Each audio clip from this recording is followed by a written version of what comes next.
What's going on, guys? It's your boy Majin Ashra. When it came to the Genki Damatsuri, I only spoke about just about everything except Dragon Ball Super Beerus. Because when it dropped, I just didn't see the need to make a video on it. So instead of making a reaction video, I want to talk about something else. The return of Dragon Ball Super itself. Alright, before we heard about Dragon Ball Super Beerus, they showed us the Galactic Patrol Saga, right? And you notice that the logo, the usual Dragon Ball Super logo that was yellow, is now blue. So I thought, oh, maybe, it's just the Galactic Patrol trying to make it special, but then they used the same blue logo on Beerus. And then, it really occurred to me, this isn't just the return of Dragon Ball Super. This is a rebranding. This is almost a different IP to a certain extent, almost. And that means something. That means a lot. I've seen this with a few shows. So, Bleach is a great example. Look at the Bleach branding. The Bleach branding has changed completely. If you look at the old logo with the two souls on the side, the two spiritual flames, the souls, that's a very stylistic logo. Everyone remembers that one. But when the 1,000-Year Blood War came back, we just got these bold black ass letters. These very dark, evil ass letters, because it's a war going on. But then you see they released Bleach Rebirth of Souls, which did not have anything to do with the 1,000-Year Blood War on the base roster, and that entire game is in the style of the new 1,000-Year Blood War branding. The way that the characters have the three-tone shading, it's just different. They got the highlighted shading. They're going to stick with that from now on, even if the product has absolutely nothing to do with the 1,000-Year Blood War. It could be something before, something prior. It's going to look like that from now on. That's the new Bleach branding. That's pretty much what they're doing with this blue Dragon Ball Super logo with the little stars in it. They're rebranding. And they have a damn good reason to rebrand, alright? So this Dragon Ball Super Beerus product, it was originally called Dragon Ball Super Kai, I heard. That's kind of crazy, but if you think about it, that's literally what it is. It sort of is Kai. When Dragon Ball Kai was coming out in Japan, Toei really didn't produce it. They gave it to a third-party company, and they had this special machine that they put the original masters in, and they were able to alter the masters, recolor it, really make it look great, because they had the original masters. That's why Kai is better than any remaster you've seen. And I'm not talking about the new one that dropped recently. We're gonna talk about that another time if I ever get to it. Alright, some seeds have been planted, but anyway, it was the best remaster at the time in terms of Dragon Ball Z period. It looked great. The colors were different. They were brighter. They were more, it was a big color correction thing. Another thing Kai did was they removed all the seizure scenes, alright? I'm not saying Dragon Ball Z gave anyone seizures, but after that Pokemon episode aired, Japan, they just don't want to take any chances. So any scenes on Dragon Ball that could have gave anyone seizures, Kai got rid of it. They got rid of it. For example, the scene where Vegeta uses his rapid fire blast attack for the first time, alright? He uses it all the time and it fails. But the first time he used it, they really made it look scary, because he was aiming it at Gohan, alright? Gohan was just trying to crawl away from that. It looked like meteorites crashing against the ground. The screen was flashing a lot. So how did Kai fix it? Yes, they did get rid of the scene, but they replaced it with the newly animated version. Kai reanimated certain scenes from Dragon Ball Z, and those reanimated scenes, they get mixed reviews because they try to draw it like it's the 90s, but since it's digital, it doesn't have that roughness. It just looks weird. It just looks weird. It looks weird as hell. Once you really pause it and take a good look at it, compare it to the 90s counterpart, it's I don't know if I like this very much, See, when I was watching it, I liked it the first time. I thought it looked really cool, but I actually paused it and compared it to the same scene from Z. And it wasn't the Vegeta scene, it was a different one, because they redrew a lot of scenes. They didn't just reanimate scenes that were seizure and epilepsy risk, alright? They redrew scenes that were lost, that were too damaged in the original masters. So they just had to redraw it, from the one frame that they had of it. And those tend to last longer than the other reanimated scenes, because those tend to be still shots sometimes. And you really get a good look at what it is that they did, alright? I think the mistake that they made was going digital with the reanimated scenes, but they weren't going to just bust out the acrylic paint and get the, cell scanner out. The old cell scanner, dust the cobwebs off of that. Good luck finding one of those. Because everything is digital now. They don't use cell animation anymore. So, the fastest way to do it was to go digital. Me, personally, I appreciated the effort. It's not the perfect way to watch Dragon Ball Z, especially because of those scenes, but it never really bothered me. What bothers me about Kai is the change in music, and I understand why it needed to happen, but the only way I could really watch Kai is with the Yamamoto score, to be honest. I just can't stomach the same 5 Kikuchi tracks that they just keep playing, forgetting that he made like over 400,000 songs from the original Dragon Ball and Z. Let's use 5. That was miserable. That Kai watch through was miserable. But Kai Buu Saga, since that was done by Toei in-house, I kind of didn't like it. Like, they got real lazy. All they did was clean up and remaster the footage, and they made it 1080p. They stretched out the aspect ratio to 16:9. Which, what was good about the original Kai is that you had a 16:9 and 4:3 option. There were 2 copies of Kai where you could watch. I believe Nicktoons, they aired the 16:9 option. And watching the 4:3 in Adult Swim with the correct aspect ratio from the original 90s, it just looked better. When you go back to the Nicktoons version, the shit looks stretched out. Stretched out. Stretched out. Stretched out is crazy. Anyway, 4:3, it's just the correct way to watch Dragon Ball Z. Some people like the 16:9. I ain't gonna hate on them. It's preference. But if you're watching the Buu Saga Kai, that's the only option. You have no choice, unfortunately. The Buu Saga Kai, it was clean. Everything's revoiced, new soundtracks. It's pretty good. But if it was like the previous company doing it, I think we would have got a superior product overall. Luckily, Dragon Ball Super Beerus is more similar to the first half of Kai, in which they're reanimating scenes, but the things that they're reanimating have nothing to do with getting rid of potential seizure and epilepsy risk. Alright? What they're reanimating is anything that looked like dog shit when it aired on television. Alright? All that nasty ass animation, that dookie garbage, that fucking feces that they aired, and it's not Toei's fault. I mean, it's the company's fault, but it's not the animator's fault. They had just finished a long day of producing Resurrection F.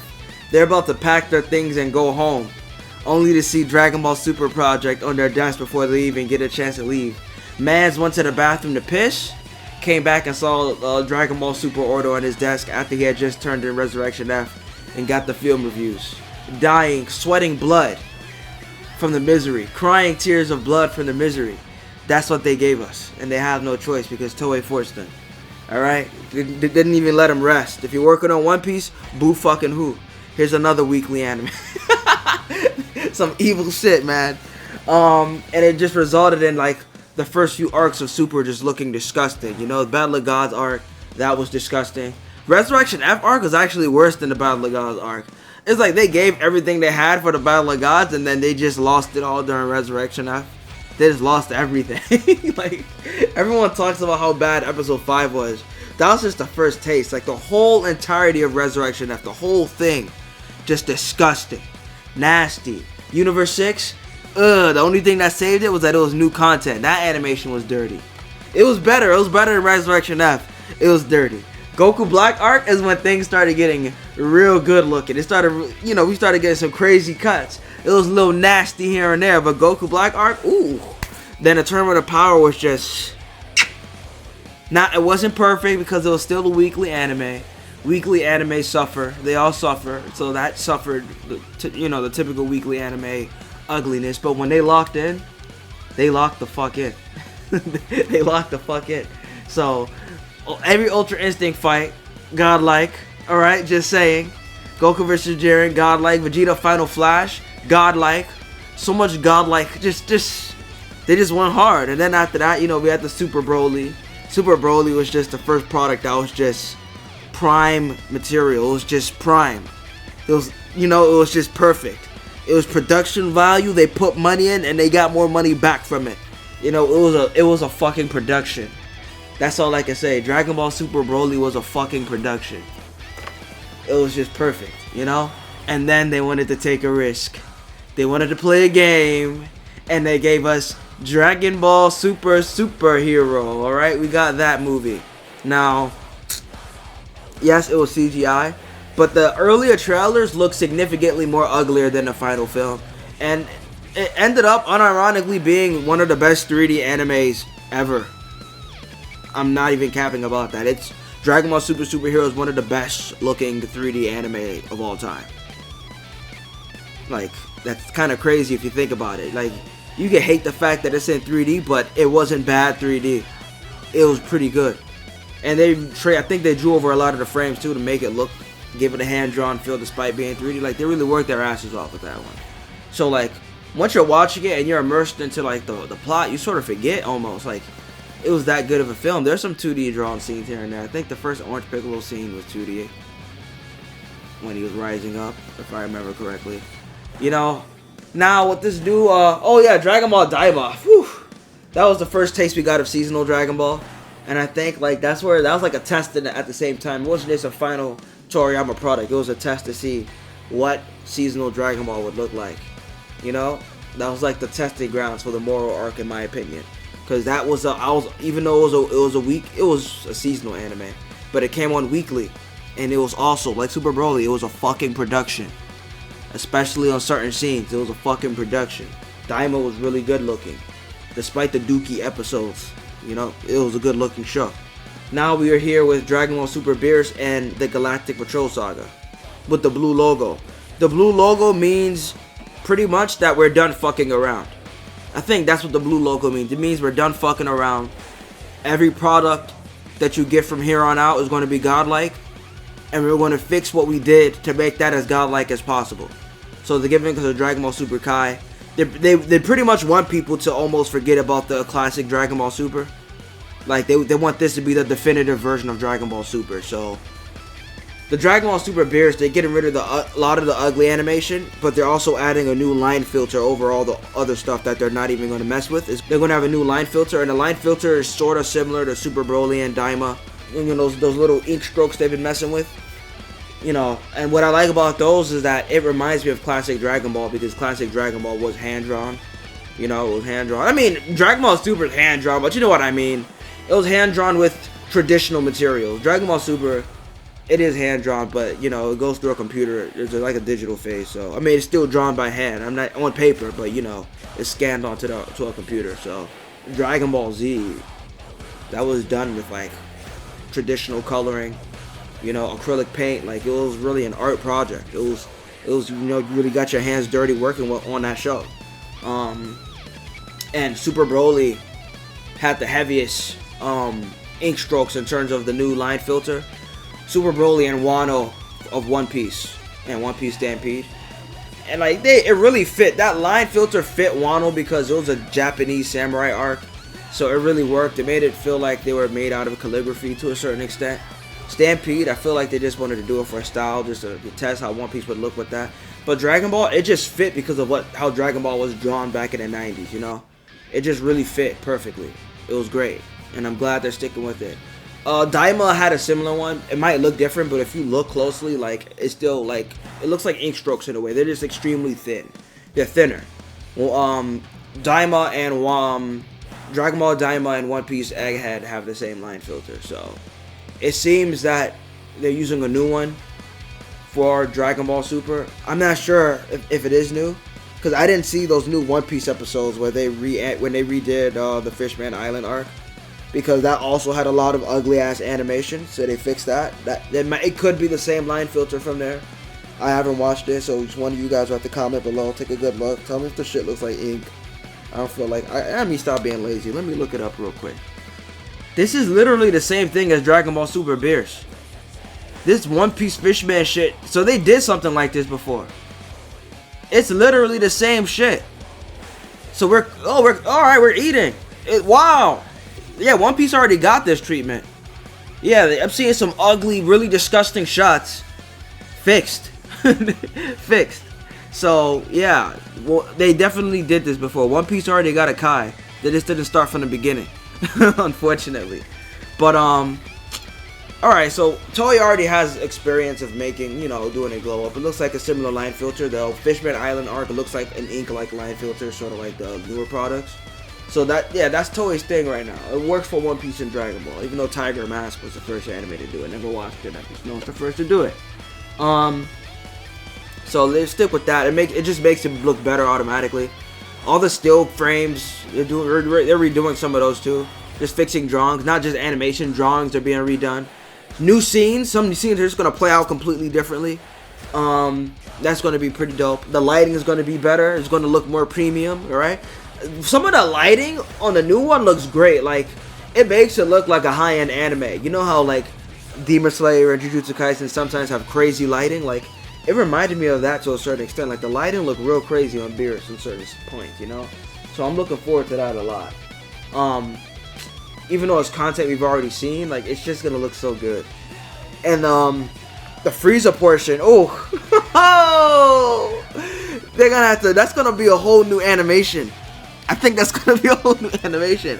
That arc was so ash. They're gonna have to redraw everything. They're gonna have to redraw. They can't just throw a fancy filter on lighting, because the Battle of Gods arc, they have some good drawings here and there. They were able to put lighting, you know, just ink over. No, the Frieza arc, they're gonna have to redraw everything, because ew, disgusting. And then the other arcs, I'm a little scared, you know, because once you get to Universe 6, Goku Black, that's when the continuity changes from the classic Dragon Ball Super. This really is a rebranding. Even the continuity is going to be different, because it's sort of a fusion of the anime continuity and the manga continuity. Alright? That means we might get more violent scenes. We might get Super Saiyan 1 Goku Black, but that's going to change Goku Black's entire character. Because the way his Super Saiyan Rose form works is that he's already a deity in his base form. So when he transforms into a Super Saiyan 1, it's already, it's divine. It's Super Saiyan Blue in a way. But to him, it's Super Saiyan 1, which is why on Heroes, he could go up to 2 and 3. Right? Goku can't use 2 and 3 Blue, because since it's not like their version of Super Saiyan 1, it's Super Saiyan 1 combined with God Ki. So it's like a fusion transformation. They gotta concentrate, and you know, they just can't do it. They can't go that crazy. But Goku Black, it is Super Saiyan God Super Saiyan, but to him, it just feels like a regular Super Saiyan 1. So he could go crazy with that. But if they change it to where he has Super Saiyan 1, it means, because manga Goku Black, he has Mortal Ki in his base form. He has to activate God Ki in order to transform into a Super Saiyan Rose. It's not one and the same. I just think having it be like his version of Super Saiyan 1 is just so brawling. It's just so, it's top tier. And don't get me wrong, Super Saiyan 1 Goku Black looks cool in the manga. And the way that he has like the dark eyes, sort of like Majin Vegeta, is pretty cool too. Like the way he's drawn in the manga looks cool. I like the aesthetic, seeing him with the golden hair, fire. But it means he's gonna be a little weaker. You know, I don't know. I mean, his story's over, so I guess it doesn't really matter. It's not like he's coming back, but Kefla's the one that's really gonna suffer if they stick to the manga storyline, cause she will be losing. Oh, Kel will be losing a lot too. Both Kel and Kefla will be losing Super Saiyan 2. And Kefla will lose to Gohan instead of Goku. It will not be a magnificent extravaganza of a fight like it was in the original. Every fight Ultra Instinct Goku got into was a fucking extravaganza, bro. Like, it wasn't, you can't even call it a fight. It was a main event. You know? Like, they knew what they were doing. If they make it too close to the manga, they're gonna ruin it. I also want Goku to activate Ultra Instinct Sign the same way. Because when he did it in the manga, it was cool for what it was, but the anime version is way better. Like, in the manga, he saw Master Roshi dodging because he was using that method where you clear your mind. It's a classic martial arts thing, you know, that's tied to real life. Clear your mind and your body moves on its own. Master Roshi was doing that, you know, just with his mind. It wasn't you going crazy with his ki or anything like that. It wasn't transformed. It was just a mental state he was in. And the problem was he was dodging Jiren, though. You know, that was the main issue. Like, he could have showed that with another character, but Jiren, bro, like, I'm sorry. Even if you clear your mind and he sees the punch coming, his body just won't be able to move fast enough to just stop that super gray alien humanoid from busting his old ass nose in. I just can't believe he's capable of doing that, you know. This dude's punching at speeds that cannot be measured. This dude Jiren cannot be measured. His speed cannot be measured. Master Roshi's moving on an unmeasurable level. Like, what? I just don't understand that. No amount of secret training on his goddamn island could have had him fucking, you know, end up that powerful. He should have walked out with one arm bigger than the other after his training. Like, he pulled up to the terminal power with one arm bigger than the other. That would have been fire. You already knew what it was already. But yeah, But Goku, he pretty much copycats, you know, because he uses his ability to copycat. He could copy abilities after he sees them. So he saw Roshi do it. He was like, bet. But he didn't just copy it. He went into detail into what he was doing with his mind. He was like, I just have to clear my mind and let my mind flow, like make it as calm as the rivers of Mount Powell's, you know? And that was pretty cool. He referencing Mount Powell's and referencing water. But I just don't like how after he does that, he just enters Ultra Instinct Sign for the first time, you know? And that's a limit breaker form. He didn't break his limit to get that in the manga. In the anime, he breaks his limit because he's in Super Saiyan Blue Kaioken, right? Times 20. So not only is he at full power, but he's forcing his body to exert 20 times the power his body could even do on a normal basis, if you think about it. And you have a fucking spirit bomb that's made out of the same energy, plus the energy of the gang, alright? Most of them are already capable of destroying a multiverse. Alright, so that's friction between two high power levels shattering. It's just shattering, and that's how it happens. It's a limit breaker transformation. It made more sense. So if they go with the manga version, it's kind of going to be ass. You know, we needed, if they want to add certain manga shit, fine. Maybe Cal eliminating a bunch of enemies that didn't matter because the anime really slowed the whole plot down. There was always a weirdo every week that no one gave a fuck about that we had to watch just get bodied. Just getting rid of those real quickly. Kel goes berserk, knock them all out. I don't mind that. The Aniraza fight was pretty good though. You know, the manga version of that's kind of ass. If they keep the anime version of that, that'd be pretty cool. But that's pretty much what they're doing with the rebranding. I don't know if they're going to do Broly. If they do Broly, they have to include content from, well, the shit that they couldn't put in the movie that they said they wanted in the movie in the first place. They got to put those in. Just make it a longer arc. Because I'm pretty sure that's stuff people want to see. You know, it goes more into the Bardock territory. That'd be pretty dope. After that, I guess they'd have to do the superhero prequel arc. I think a lot of people are going to be pissed off when they do, when they redo Broly. But I feel like once it gets to superhero, people aren't going to mind because a lot of people did not like the fact that that movie was done in 3D. A lot of people don't like that, so this is the opportunity for it to be done in 2D hand-drawn animation. And obviously by then the Granola arc would be done after, because you know the Moro arc and the Granola arc is being done on the side. While these remasters are going on, they're going to be doing these on the side anyway. So they're not going to wait until all the remasters are done to give us this, you know. So they're already producing it. And these remasters aren't really hard to produce because it's already animated. All they have to do is clean up the bullshit that they did in the first place to get rid of all the nastiness. And after that is Gucci. After that, we have ourselves a prime product. I'm not saying it's going to be perfect. You might notice some uglyisms from the previous versions here and there, just glowed up. But you know, it's better. It's better than what we got, man. It's better than what we got. So I feel like once we get to the Universe 6 tournament, that's when things are really going to start changing. The Super manga didn't have a Resurrection F. It didn't have one. They skipped it. They mentioned it and they skipped it. They also skipped Broly. So those two products, they could only be better. It only goes up for those two products. But Universe 6, Goku Black arc, Tournament of Power arc, I don't know, man. It could be a make or break. We make a break for the power scaling specifically. A lot of people don't care about the power scaling. I understand, but these are two very different versions of the characters that they're trying to merge together in this new series. So we'll see what happens. You know, people are going to want to use these versions of the characters when they're putting up against other bozos. You know, who knows? But once we get to Broly, you know, superhero should be better too because it's going to start from the superhero prequel arc, and then we get that 2D animated. Then after that, by then, maybe Toyotaro will be drawing again. Who knows? Because there's no, I don't know what this dude's doing right now. He's been silent. They said he's busy. Because by then, that's a long time. We're talking about possibly 2028 by that point, you know? But yeah, that's pretty much it, guys. Peace.